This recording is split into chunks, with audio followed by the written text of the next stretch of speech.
Hello, everyone. Welcome to today's lecture. Last class, we started talking about geography. We defined geography and remember the where and why, where a particular object or phenomenon is located and why there. We also looked at types of scales. We also looked at projections. Today, we're going to continue by examining some unique definitions. First off, every object is located in a particular place. An activity occurs in a particular place. So the definition of location is the position that something occupies on the Earth's surface. So a particular location is where there is a particular phenomenon or a particular object. So there are different locations across the world. And the name of a place is also known as the toponym. That's the geographic name, toponym. Topography, it's like a layer. So toponym is the location, the name of a particular place. As we think about how we name places in America and in other parts of the world, think about the cultural history of a place.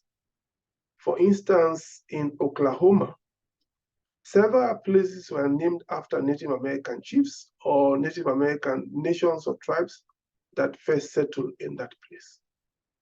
Think also the name of other places in America. Remember politicians like the founding fathers. You have Washington, state of Washington, remember George Washington.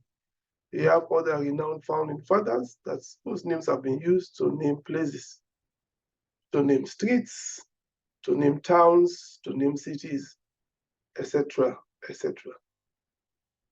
Apart from that, also think about the physical characteristics of a place, or what we call the natural characteristics of a place. That also is used to name a place. For instance, you have Strait of Gibraltar. That's the name of a place. We also have here in America, Salt Lake City. Salt Lake. That's a natural object or a natural feature, which is used to name a place called Salt Lake City in Utah. So the natural or physical characteristics, whether it's a mountain or a strait, or in some cases a lake, can also be utilized to name a place. The next phenomenon or next concept we need to talk about is the site. The site is the physical characteristics of a place. Every place has some degree of uniqueness. So the physical characteristics is also referred to as the natural characteristic of a place. As you think of your town or city, think about the natural or physical characteristics. Think, does it have a lake or any other water bodies, like a river or a stream? Is it mountainous? Is it flat? Or is it hilly?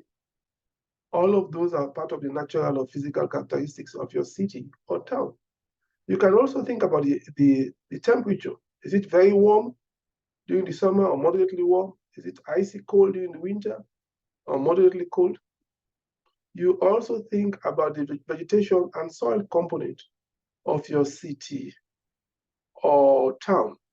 A combination of those various physical characteristics, or what we can call natural characteristics, make your town perhaps distinct from my town. There could be some similarities, but there are one or two things that are different.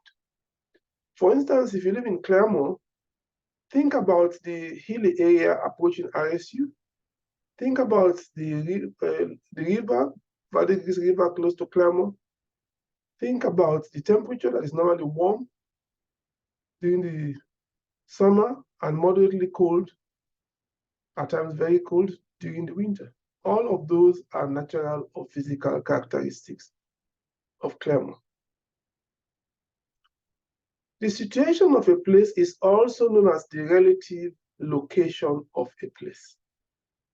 Where when we mean by relative location, you are looking at a particular known place and another unknown place. If you want to find that unknown place, you're going to use several places that are relatively located to it to find that unknown place. For instance, if the unknown place is RSU campus in Claremont and you live somewhere in Tulsa, you might be directed to this unknown place relatively to several known features.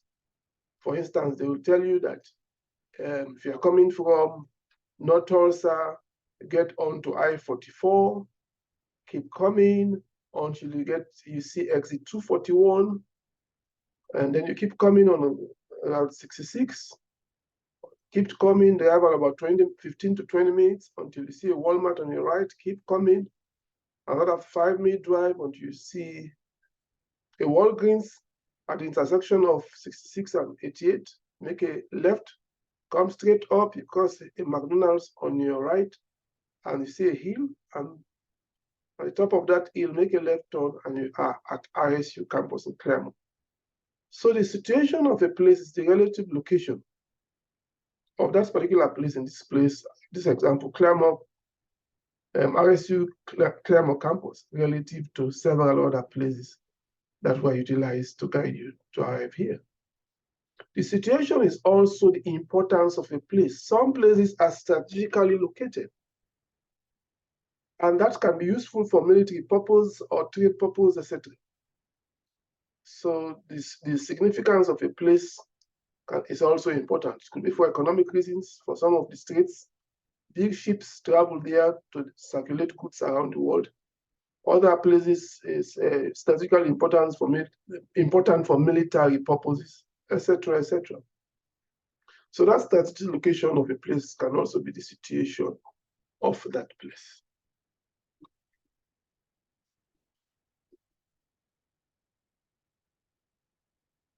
Here is an example of site. The city of Boston, notice how the site or the natural characteristics was extended. Some of the water bodies were removed and filled with land. You see, all of these areas were marshes, and now they are part of Boston. You know, this is an example of situation of a place, the strategic importance of a place, the Strait of Gibraltar. Several ships, sea vessels, ply through this Strait of Gibraltar to distribute goods in various parts of the world. You know, so this situation of Strait of Gibraltar is a strategic location for economic purpose. The location of a place, we use various things, various parameters to get onto to describe the location of a place or to know the specific place where that particular object or phenomenon is located. We can use the latitudes and longitudes. Latitudes are parallel lines that run north and south of the equator, whereas longitudes are lines that run from east to west of the prime meridian. The prime meridian goes through London, which is at 0 degrees. So I will advise you to download Google Earth so that you can be able to use Google Earth to find the location of specific places. Examples here include Tulsa, Oklahoma City, and specifically downtown Tulsa. You can look around and be able to see strategic buildings like the BOK Center, banks, what do you call it? Baseball field, etc., etc. So please make sure you utilize Google Earth to see several places. This is the globe. Can you tell me the location of New York in terms of latitudinal, longitudinal location? Well, New York is about, in terms of latitude, it's about 41 degrees north. This is 40 degrees, about 41 degrees north. And for longitude, this is 60, this is 80, so it's about 72 degrees west. of the Greenwich meridian. This is the Greenwich meridian at 0 degrees. The Greenwich meridian is at 0. That's the Greenwich meridian. And this is the equator at 0. So again, New York is about 41 degrees north and about 72 degrees west. That's that long location of New York. Let's talk about regions. You must have heard the word region. What region are you from? What region do you live? What region are you traveling to? What region did you go to school? What region do you like best, etc., etc.? Well, we're going to talk here about the different types of regions. One is known as a formal region or a uniform region. Normally, a formal region has a clear boundary line. Like every state or country or city have a clear-cut boundary line. And that makes it a formal region. But that's not all. It must have one characteristic that is widespread across that demarcated boundary area. So it has one of distinctive characteristics. For instance, in Oklahoma, who might have one law in terms of road laws, who can have one driver's license, etc., etc. So that is something that is uniform across the state. Temperature-wise, it can be slightly different, but generally warm, humid summers, and normally mild to moderately mild winters. So that can be something that is uniform across the state. But as I said earlier, every formal region has a uniform boundary line. It has a clear-cut boundary line. A formal region also might have one characteristic that is predominant. It's not spread everywhere, but it's predominant in that particular demarcated area. So all states, cities are formal regions because they have clear-cut boundaries, and more importantly, they have one particular thing that is uniform. Whether it's a law or whether it's the climatic condition or the language, etc., etc. There can be a case where the formal region can have one predominant characteristic. For instance, if you're talking about the wheat belt of North America, the predominant characteristic there is the growing of wheat, but there might be a few other crops within that wheat belt. But the bottom line, the wheat is the most widely spread or predominant crop grown in that wheat belt. A functional region is also known as a nodal region. This is an area of use that have a distinct characteristics. You have the node center where that particular activity is taking place. And as you move away from that node, that center, that focal point, it diminishes. For instance, a local TV, like the RSU TV, the node area is mainly around Claremont, where you can be able to listen to RSU TV or RSU radio. As you move further out to Verdigris, Catoosa, up to Tulsa, the reception diminishes until it reaches a point you cannot even hear it. So a nodal region is useful for economic and for some other cultural purposes. But as I said, it doesn't have a clear-cut boundary. And as the quality of that radio or TV station will diminish as you move away from that node, that central location. So normally a functional region has a fuzzy boundary. People that are the boundary line of another TV or radio station might be privileged enough to be able to listen to another station that is clearer than the one that is farther away from this load, in this case, RSU TV or RSU radio station. The circulation of a local newspaper is also an example of a nodal region. That newspaper is circulated within a particular node, a particular town, or a particular city. As you move further out, that newspaper is not even known. For instance, Claremont Progress. We know about Claremont Progress, but if you go to Tulsa and ask somebody, that person might not know. So the node is the area, central area of focus here in Claremont, where that particular newspaper is being read and circulated daily. A vernacular region is also known as perceptual region. This is your mental image of a particular place. I might have read or watched a movie or hear from people. It's your own mental perception of a place. It could be a combination of natural, what we call physical characteristics, and or some cultural phenomena. For instance, if you are talking about the American South, the way you can describe the American South based on your own mental image and knowledge of it might be slightly different from how I can describe the American South. For instance, you might want to focus on these essential characteristics that are widespread in the American South in defining the American South. You might talk about religion, Christianity, which is predominant in the American South. You might talk about political ideology. The Republican political ideology is widespread, and you can talk about family values. Those three you can use to describe the American South based on your mental image of the American South. I may use those, but I might also add the relevance or the interest in sports. The degree of rivalry among sporting teams in the South is significant.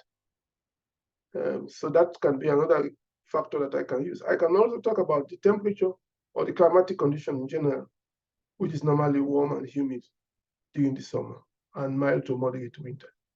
So the mental image of a place can be slightly different from person A and person B. If we want to describe the Middle East, we can use one natural characteristic. It's mainly dry or what we call arid conditions. And we can also use one cultural characteristic. Islam is the predominant religion in the Middle East. About 93% of people that live in the Middle East practice Islam. They are Muslims. So those two characteristics we can use to define the Middle East based on our mental image or mental map of that region, the Middle East. As you read through the textbook, think about other types of vernacular regions, think about other types of nodal regions. Formal regions are mainly straightforward, as I've given some examples. But for functional regions, think about the economic or the cultural or the social factor that can be attracted to a particular node. And for vernacular region, think of other places based on your mental image or informal sense of place. This is an example of a formal region, Alaska.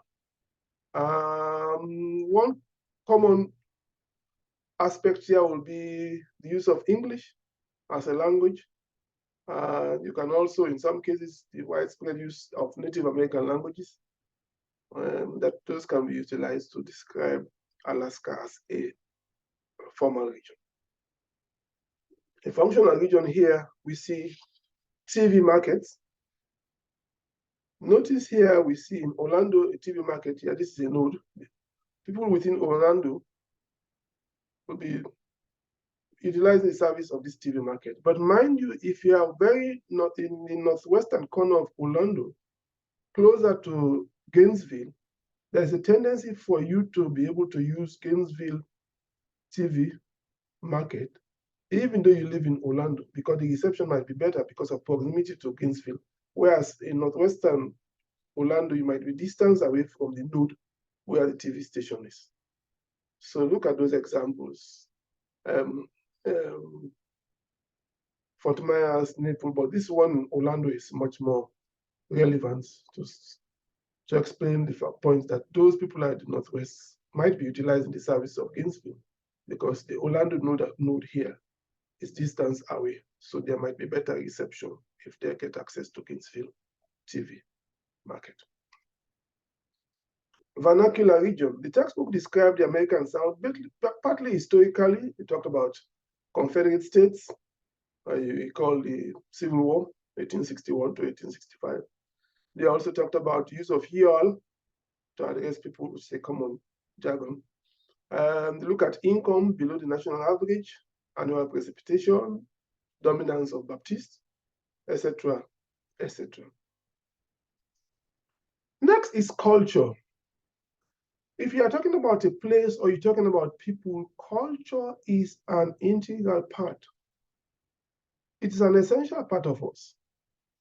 The textbook describes culture as customary beliefs, material traits, and social forms that constitutes the distinct tradition of a group of people. Customary beliefs, these are things we care about. Our beliefs, our family values, our cultural values, our customs. Whether you practice a religion or not, you might have some beliefs. You have family values. You have customs. For instance, we have national customs. One national custom, sorry, and that is the celebration of Thanksgiving every fourth Thursday in November. That's a custom.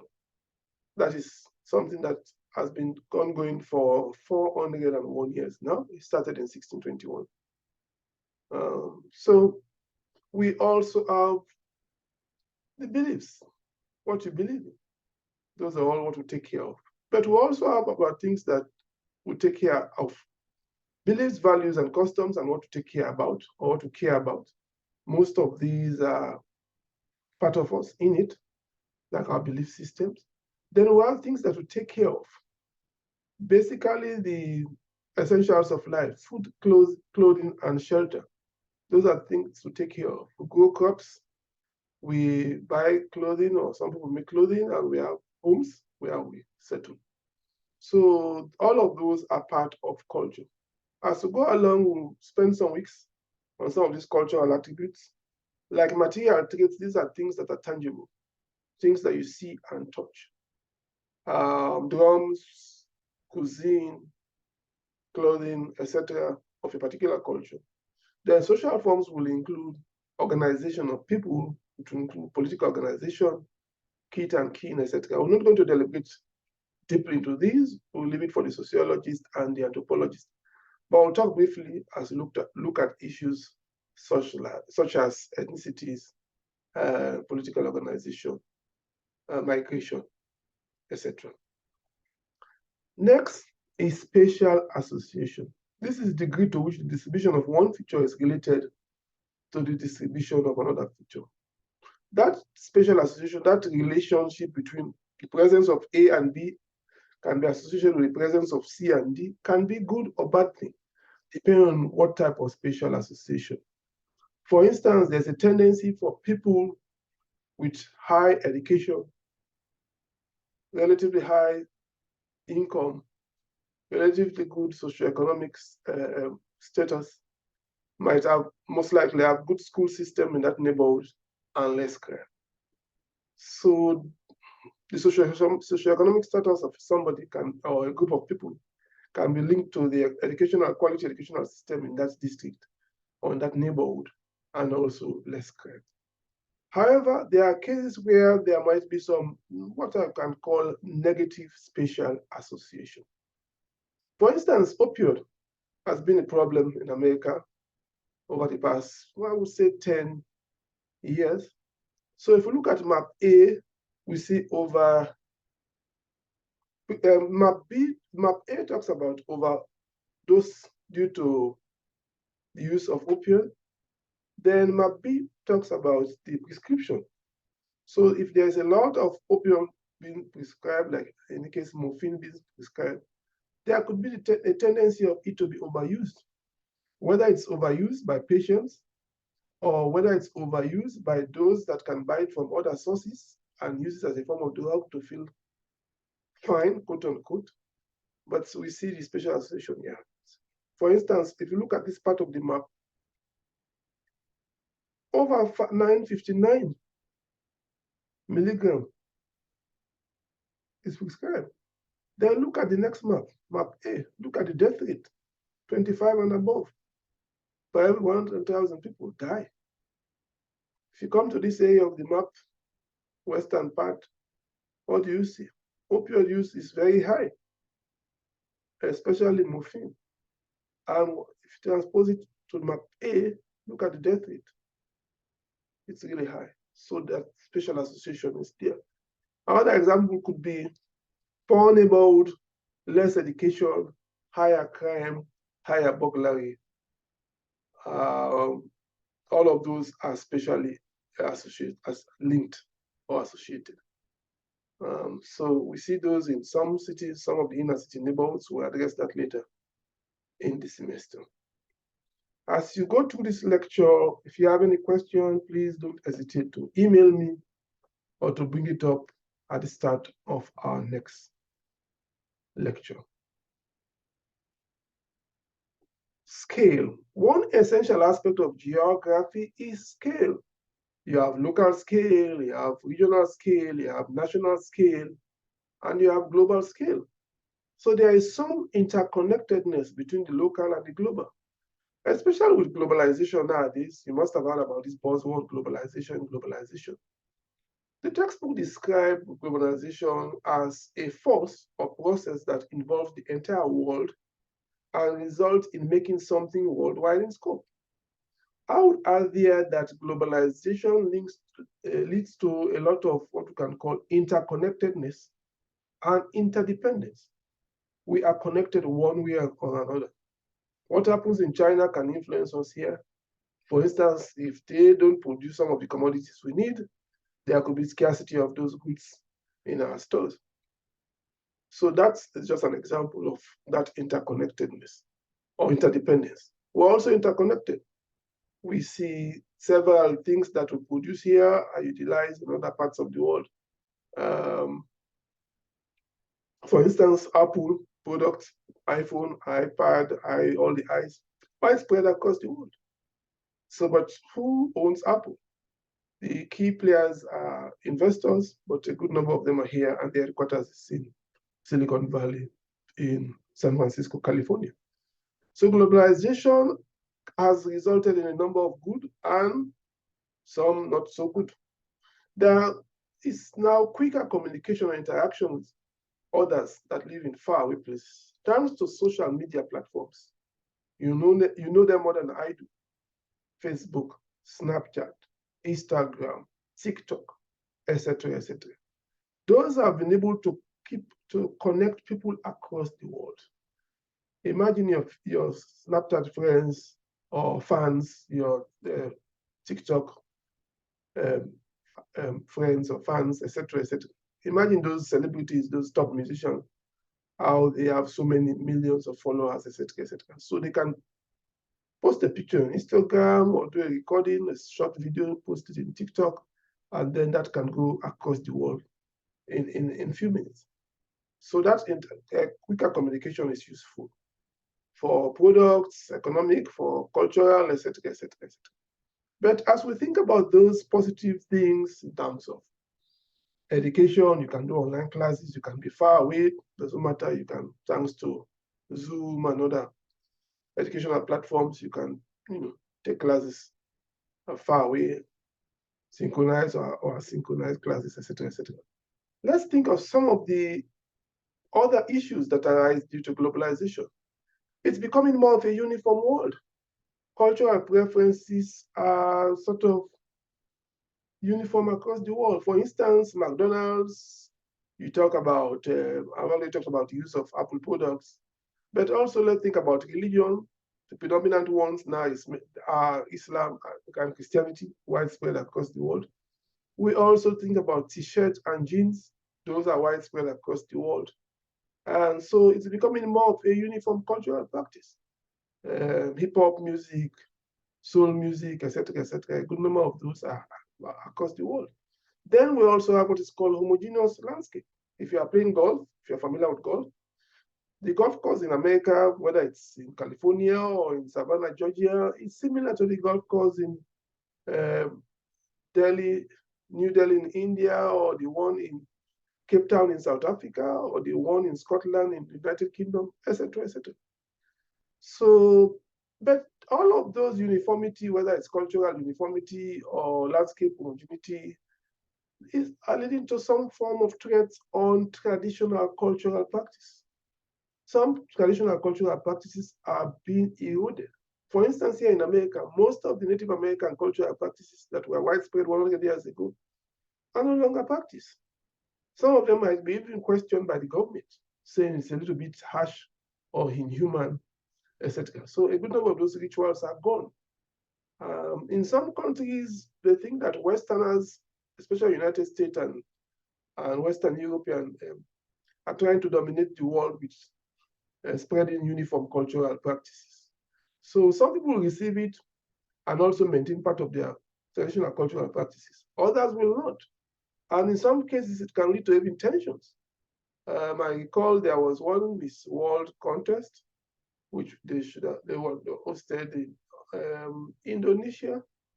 And then there was clarion call that the bikini should not be worn, sorry, because of its, they consider it in Islamic faith immoral.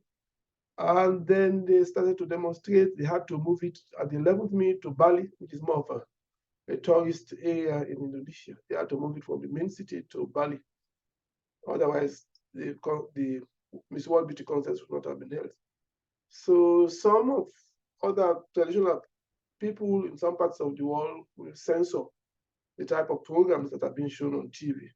Some might even block or ban some of those cultural practices, which is more Western, and some of them considered immoral or unethical to their own traditional practices.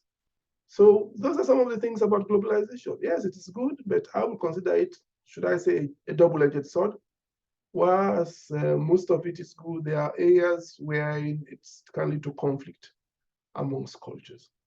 So as we go along, we'll see some of these. As we examine politics, we examine ethnicities, we'll see. But by and large, the world is now a globalized world where we are interconnected thanks to social media platforms, thanks to the internet and cell phones, etc.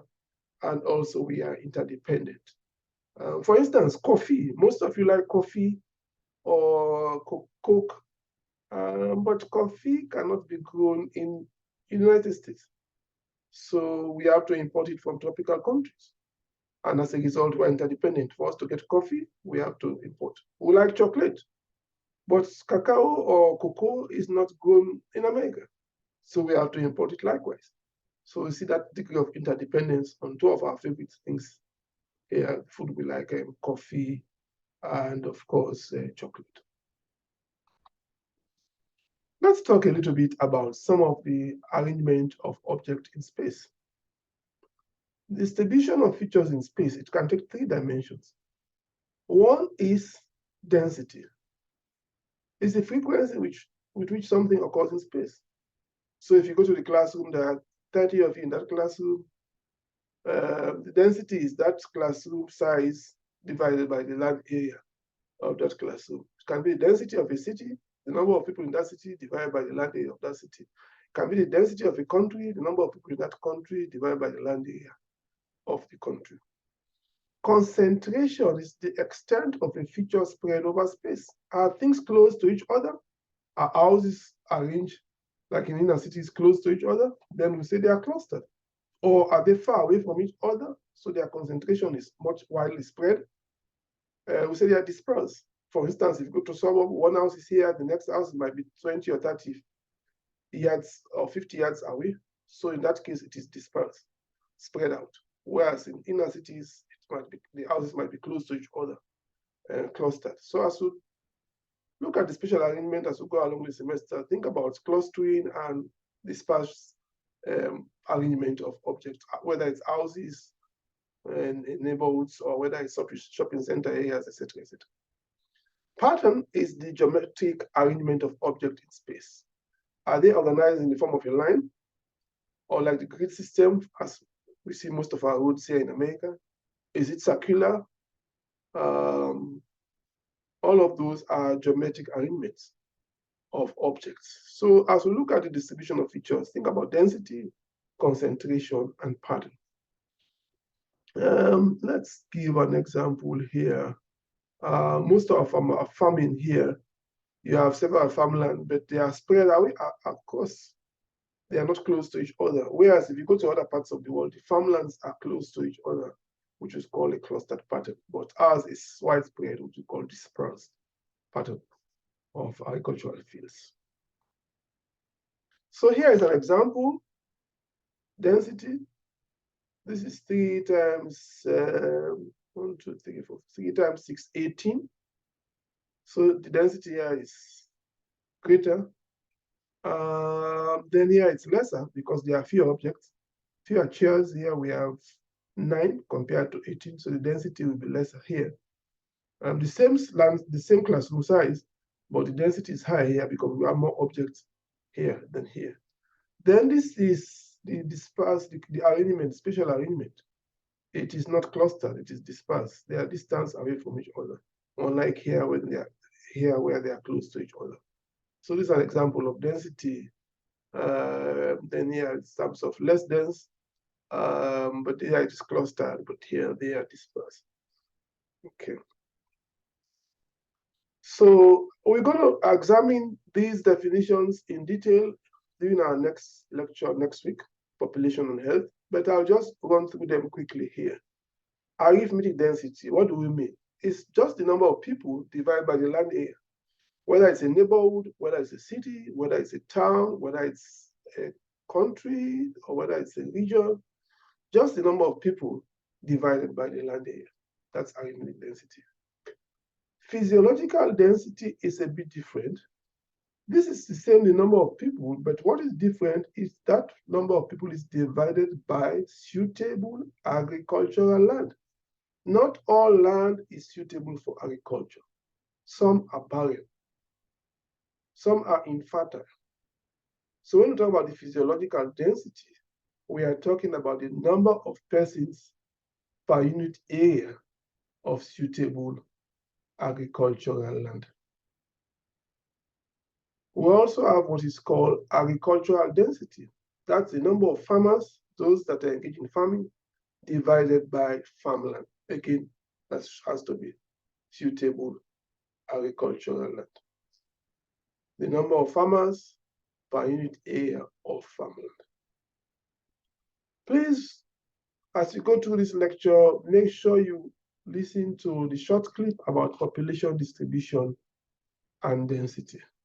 If you have any question regarding that clip, please send me an email so that I can respond to your question. Distribution of baseball teams. Notice in 1952, they were mainly clustered in the Northeast and part of the Upper Midwest. By 2018, they have spread more to the West and the South. And if you notice, those in the South are dispersed, they are distanced away from each other. Braves here, the Rays here, the Marlins here, whereas those in the Northeast are clustered. So there are more baseball teams here, but the pattern is slightly different. Whereas those in the Northeast are clustered. Those in the Upper Midwest are relatively clustered. Those in the West are a bit scattered, or what we call dispersed, and those definitely in the South are dispersed. So that is a spatial distribution. Concentration, mainly dispersed, and in the Northeast, they are clustered close to each other. One issue that we need to talk a little bit more about is inequality across the world. The purple is for developed countries, the green is for developing countries, and the blue is for the world. So look at its inequality in terms of income on average per person. Look at the difference in terms of US dollars. Look at the difference. The inequality was lower between developed and developing countries in 1980. By 2050, look at the gap. The gap shows the difference in inequality is now sharp. There is an acute difference in inequality between the developed and the developing world. So this is a cause for concern. Look at the top 1% of the world population. Look at the amount of wealth they share. Those people living in poverty. Look at it, top 1% share of total wealth vis-a-vis the number of people living in poverty. In fact, I heard over the BBC 2 days ago, that was on January 14, that over the past 3 years, since COVID started in 2020, over the past 3 years, the wealth of the top 1% of the world's population has increased 3 times. That's just the top 1%. Their wealth has increased 3 times more. And that only 4 cents goes to the very poor. It was a report written by Oxfam. I will try to get that report so that I'll post it on Blackboard, so those that are interested can read it. We also have to talk a little bit about cultural identity. How do you identify yourself? As a straight, a gay, a lesbian, a bisexual, etc., etc. This map looks at the distribution of LGBT people in the United States. Notice it is not uniform. If you look at the legend, percentage of self-identified LGBTQ across states, above 4, mainly in the West. States like California, Oregon, and Washington. So in Seattle, in Portland, San Francisco, San Jose, Los Angeles, there are more 4% or more that associate themselves or identify themselves as LGBTQ. But if you come to the North Central, there are few. The Dakotas are fewer, just like Montana, fewer. And if you come to the South, with the exception of Florida, it is normally below 3. So it varies from one state to the other, as we clearly see, as it's clearly displayed in this map. Of much more worrisome concern is the distribution across the world and how it is criminalized in some countries.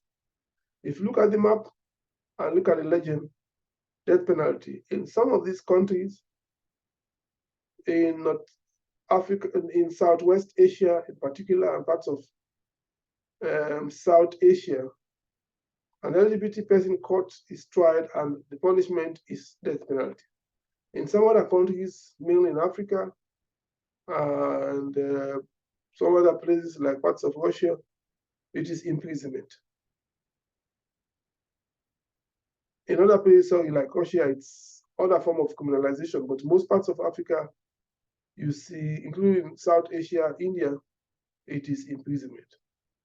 Then the green shows countries, mainly Western countries, and those in Latin America, including Brazil and Argentina, where it is legally recognized.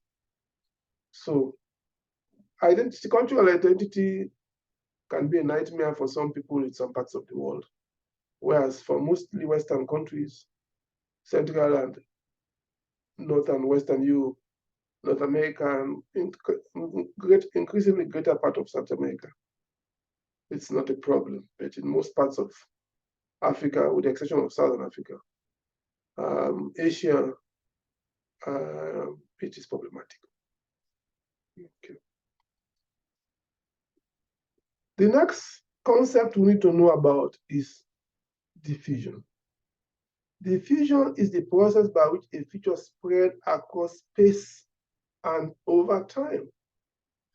It can be an innovation. It can be something new that starts in somewhere and then is spread to other parts of the world. The herd is where that particular innovation or that particular invention started, and then it spreads to other places. In terms of diffusion, we have 2 broad categories. One is called relocation diffusion, which is you physically move your innovation from one place to another. For instance, the fast-growing rice was taken from America, developed in America. Fast-growing rice and fast-growing wheat were taken from America and then planted in India and other parts of Asia. So that initial movement of that rice or that fast-growing rice or fast-growing wheat from United States to India is a form of relocation diffusion. Then as the rice or the wheat grow spread in India, within India, it becomes more of what we call contagious diffusion. Contagious diffusion falls under the category of what we generally call expansion diffusion. This is spread of a feature from one place to another in an additive process. So there are 3 types of expansion diffusion. But before we go to those 3, let's recall that relocation diffusion is when you physically move with your innovation or your invention from one place, one location to another. Just like when we say you relocate, you move from one town to another. So in this case, you move with your innovation or your invention from one place to another. So when it gets there, it can be spread by most likely one type of expansion diffusion. We're going to examine the 3 types of expansion diffusion momentarily. So think of other, as we read along, think of other forms of relocation diffusion. One could be a disease. During the days of Ebola, somebody flew from West Africa, Liberia with Ebola all the way to Dallas and infected a nurse in Dallas. So that was a form of relocation diffusion. It's a bad example, but it was location.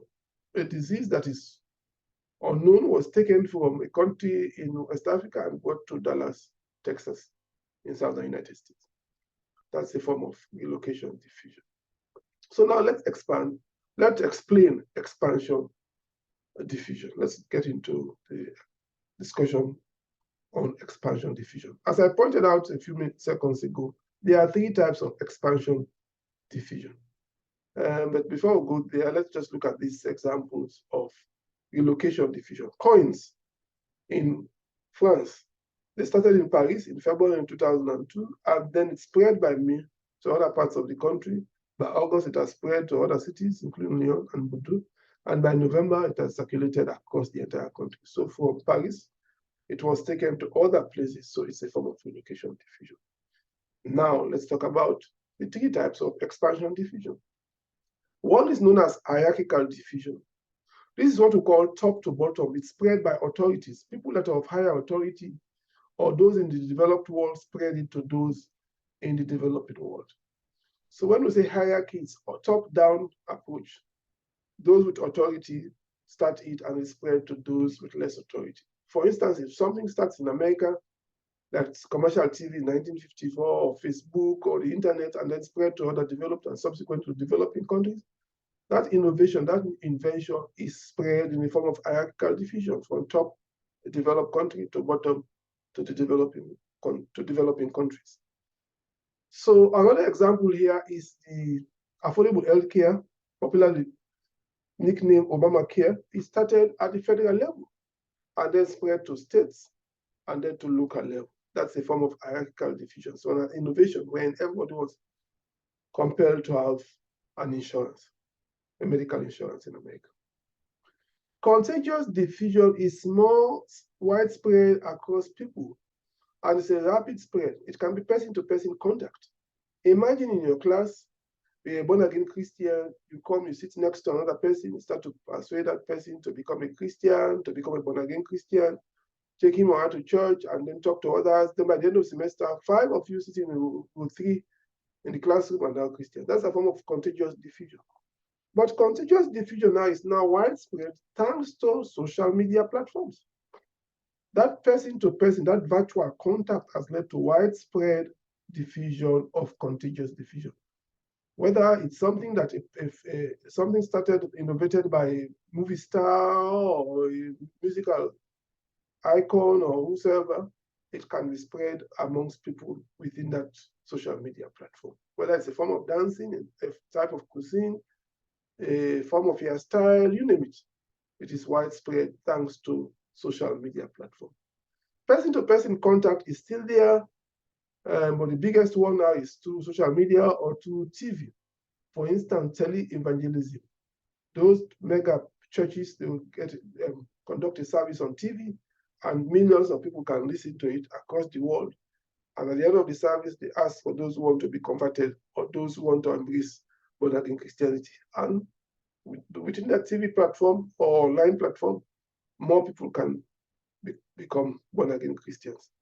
So that's an example of contagious diffusion. But as I said earlier, the internet and social media platform, thanks to the internet, is the main area now for contagious diffusion.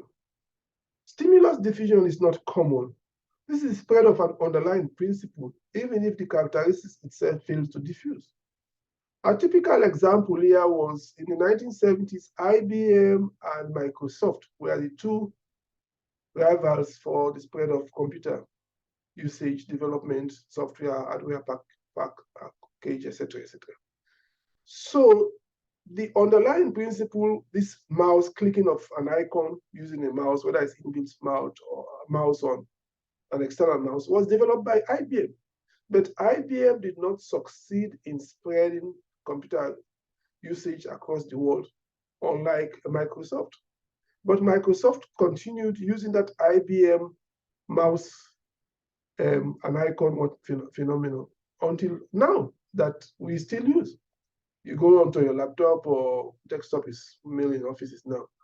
You have to use a mouse, whether it's inbuilt mouse or not, you click on an icon.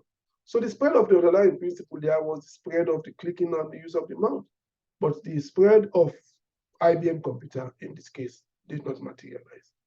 So that's an example of stimulus diffusion. As you go along, you will see more of contiguous diffusion and hierarchical diffusion. Stimulus diffusion is not widespread. This is an example of hierarchical division. The Ford Motor Company, you have the executive chairman, most likely in Detroit, in Michigan. And then you have the president. He can take a decision here and then inform the president and CEO. They will also discuss and then send it to the regional heads or regional heads across North America, Canada, Europe, the Americas, referring to Latin America, Australia, etc. So imagine the Ford Motor Company executive say we should now develop Ford cars that should run at 30 miles to a gallon of gas.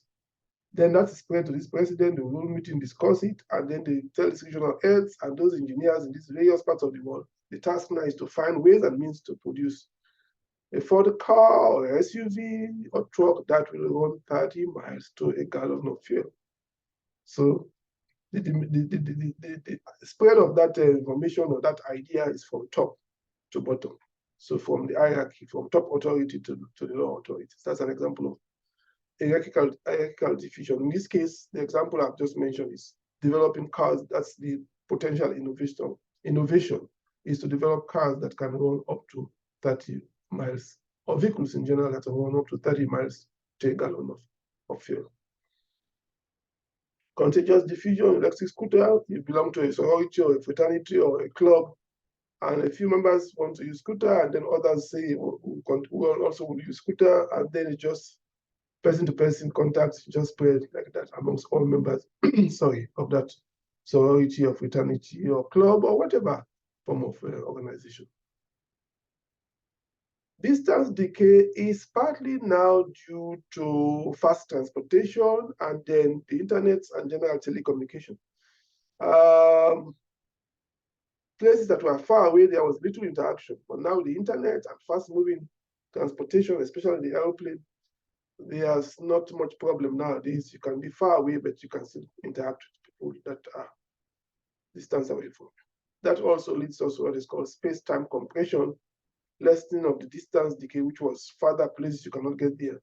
But now with much speedy airplanes and also telecommunication, we have compressed space and time. So see what has transformed over the years from 1927, 34 hours, from 37 days in 1492 to 37 hours to circumnavigate the world, to now you can do it in about 5 hours in terms of orbital movement from one part to the other. So we see, I think the longest distance I think is from Dubai to Venezuela. You have a plane that runs now 22 hours non-stop from Dubai to Venezuela.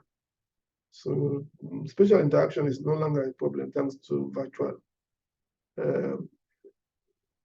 things that we now have, especially the internet and fast-moving aeroplanes in particular. Assimilation, the process by which a group's cultural features are altered to resemble those of another group. You come to a new place, your cultural features are altered. You come from Asia, you come to America, you learn English, start to wear jeans and t-shirt, etc., etc. So you modify it to suit the dominant culture in America. Acculturation is the process of changes in culture that result from the meeting of two groups. So the two groups meet, some changes take place amongst those two groups. Those British people came, or the French people came to Africa to colonize, and they interacted with the local people, and there were some changes in both culture. Syncretism is the combination of elements of two cultures into a new culture. That is not too common, but it can happen. You meld the two cultures, you have one distinct new culture. The distribution of ethnicities. In most big states in America, people cling to each other based on their ethnicity, or in some cases, their racial composition. If you see Los Angeles here, the African Americans are here towards the west. The Asian Americans are mainly in the northeast. The Hispanics are mainly in central, and the Caucasians are mainly in the suburbs, not southeast, but in the suburbs. And this is typical. If you go to Chicago, the south is mainly Black or African Americans. You go to the north is mainly Caucasians. You go to the west, it's a mixture of Hispanics and African Americans. And of course, the east is the Lake Michigan. So the Tulsa, likewise, you go to South Tulsa, it's mainly Caucasian, North Tulsa is mainly Blacks or African Americans. And I think you go to West Tulsa, it's mainly Hispanics. So this is something common. We'll deliberate into that further when you look at ethnicities. In summary, we last lecture talked about the meaning of human geography and its visual tools that are utilized. And today we've talked about the mathematical location of places, diffusion of ideas, products. We've also touched a bit about spatial interaction and compression, space-time compression. Okay, again, get back to me if you have any questions or concerns regarding this lecture. I'll see you in class on Tuesday. Thank you.